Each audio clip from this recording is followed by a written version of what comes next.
నా జల్లో తురుమాలనుందా? దాంతో నా వీపు గోక్కోవాలను. రావోయి సందమామ మా వింతగా వినుమా, రావోయి సందమామ కామంతము గల పతికి ధీమంతుడనగు పతినో సతిపతి కోరే బలమై కథమతమాయను బ్రతుకే. 30 ఏళ్ళ నుంచి చదువుతున్నా సార్ చంద్రుడి కోసం. రావోయి సందమామ రాడు సార్, మీరు హిందీలో పిలవండి, మలయాళంలో పిలవండి, తమిళంలో పిలవండి, రాడు సార్. డచ్చగాని వారా సంకినాయాల. ఛీ, నా మీద నీకు ప్రేమే లేదు.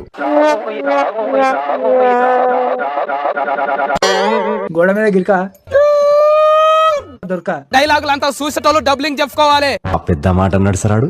నేను మరీ అంత ఎదవలా కనపడుతున్నారా? ఓ మాదిరిగా కూడా కనపడలేదా? తీస్తా, నాలో ఉన్న క్రియేటివిటీ మొత్తం బయటికి తీస్తా, నా తడాక చూపిస్తా. ఒక్కసారి ఆ రీమిక్స్